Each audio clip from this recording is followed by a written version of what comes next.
serikali imeweka sera, sheria na miongozo mbalimbali inayolenga kuhimiza na kuhakikisha usawa wa kijinsia katika ajira.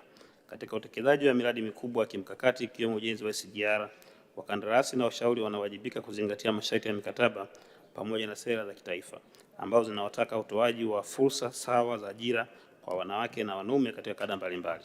Mheshimiwa Mwenyekiti, kwa mujibu wa masharti ya mikataba ya ujenzi inayotumika katika ujenzi wa SGR, mkandarasi na mshauri wanatakiwa kufuata sheria zote za nchi ikiwemo zile zinazohusu ajira, kazi na usawa wa kijinsia. Hivyo, serikali imeendelea kusisitiza utekelezaji wa matakwa haya ili kuhakikisha wanawake wanashiriki kikamilifu katika miradi hiyo. Mheshimiwa Mwenyekiti, serikali pia inaendelea kufanya ufuatiliaji na tathmini ya mara kwa mara ya utekelezaji wa sera na miongozo hiyo kwa lengo la kuhakikisha kuwa malengo ya usawa wa kijinsia yanafikiwa na wanawake wanapata fursa stahiki za kushiriki katika miradi mikubwa ya kimaendeleo nchini.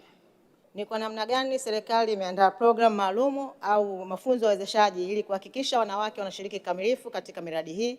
Lakini swali la pili, je, serikali imeweka mikakati gani kuhakikisha wanawake hawabaki nyuma katika fursa za zabuni na uwezeshaji kiuchumi katika miradi mikubwa ya serikali?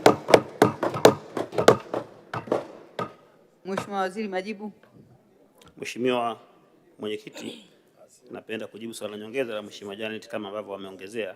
La kwanza, ametaka kufahamu programu na mafunzo mbalimbali ambazo kimsingi serikali hii inafanya katika kuimarisha wanawake. Cha kwanza kabisa, kama nilivyosema kwenye swali la msingi namba moja ni uwepo wa sheria na miongozo mbalimbali. Kwa cha kwanza, serikali inahakikisha kwamba sheria, miongozo na kanuni mbalimbali ambazo zinawapa fursa wanawake zinapewa msukumo wa kipekee.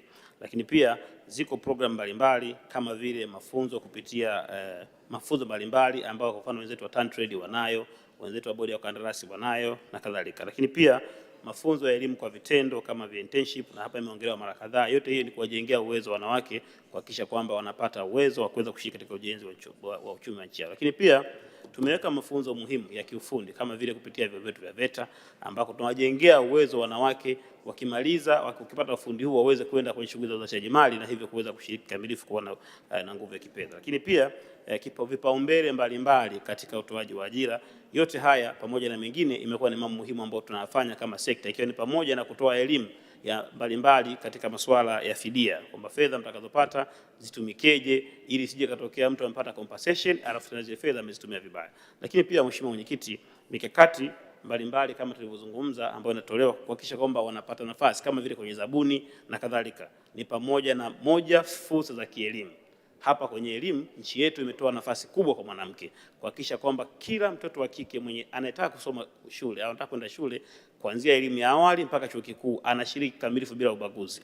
Lakini pia serikali pia inatoa fursa maalum kama vile ambao Mheshimiwa Rais kwa ubunifu wake amekuja nazo kama vile Samia Scholarship Award ambayo kimsingi inawasaidia watoto wa kike waliofanya vizuri kwenye masomo mbalimbali kama vile sayansi waweze kupata msukumo wa kipekee na kuwajengea uwezo aweze kufikia ndoto zao ambazo kimsingi wangezihitaji.